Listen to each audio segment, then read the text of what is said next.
If you filled up your motorhome or campervan recently and considered taking out another mortgage at the pump, then you're not alone. £90 for half a tank ours cost recently. Fuel prices have gone through the roof. Campsites are creeping up, and suddenly van life isn't feeling quite as budget friendly as it used to be. But here's the thing, most people are losing money on their trips without even realizing it. In this video, I'm going to show you some really simple ways to save money on fuel, campsites, and a few easy wins that can genuinely make a big difference over time. Let's start with fuel because this is the one that hurts the most. First up, weight and drag. The heavier your van, the more fuel it's going to burn as it tries to cut through the air. And let's be honest, most of us are driving around with stuff we haven't used in about 6 months for that just in case moment. Be ruthless. If you don't need it, throw it out. And water tanks, this is a big one. Driving around with full tanks is basically like carrying an extra passenger who doesn't pay for fuel. Add enough water for your stay when you arrive, not before you leave, and always empty your grey water before setting off. Slow down. I know, nobody wants to be that person in the slow lane, but here's the thing. Dropping from 70 to 60 miles an hour only adds about 10 minutes per hour of driving. 10 minutes. That's less time than it takes to empty your toilet cassette. Check your tyre pressures. Underinflated tyres increase resistance, which means you're burning more fuel for no reason. It's one of the easiest fixes out there. And plan your routes properly. A slightly longer, smoother route can actually use less fuel than stop-start driving through towns or hilly roads. Less braking, less accelerating, less money gone. Also, once you're parked up, try not to keep moving the van for short trips. Walk or cycle where you can. Moving a motorhome just quickly is never really just quickly when it comes to fuel. Petrol stations. Don't use motorway service petrol stations unless you absolutely have to. They are painfully expensive. If you're running low, just put a small amount in, enough to get you somewhere cheaper. And use apps to compare fuel prices before filling up properly, such as Waze. It makes a big difference over a full trip. Now, campsites, electric hookup, great in theory, not so great when you see the price. You can be paying an extra £10 a night just so you can reheat a soup in the microwave for a few minutes. If you've got solar, then get a pitch without electric. That's £10 saved straight away per night.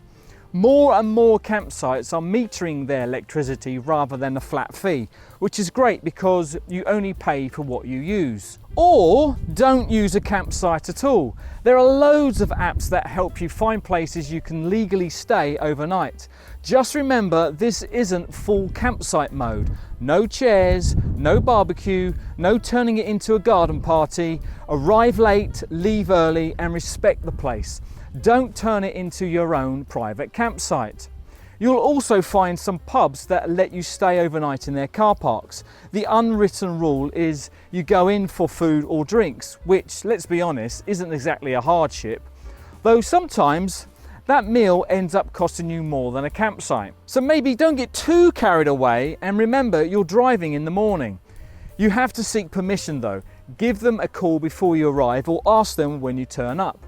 Another good option is using smaller independent sites. The big holiday parks tend to charge premium prices, but smaller sites are often cheaper, quieter, and honestly, a bit nicer. CLs from the Caravan and Motorhome Club and CSs from the Caravanning and Camping Club can also be cheaper, but you have to join the club, which is an annual fee. A really good strategy is to mix your stays. Do a couple of nights off-grid, then one night on a campsite to reset.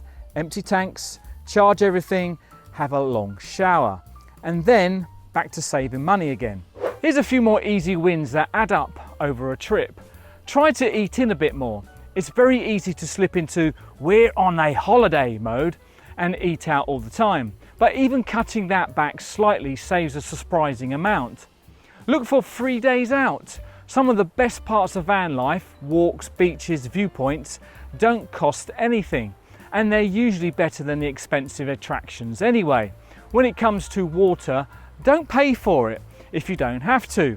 There are plenty of places that you can fill up for free if you know where to look. Fuel stations, service points and certain car parks. But ask first, don't steal. And switching to refillable gas instead of exchangeable bottles can save you money over time as well.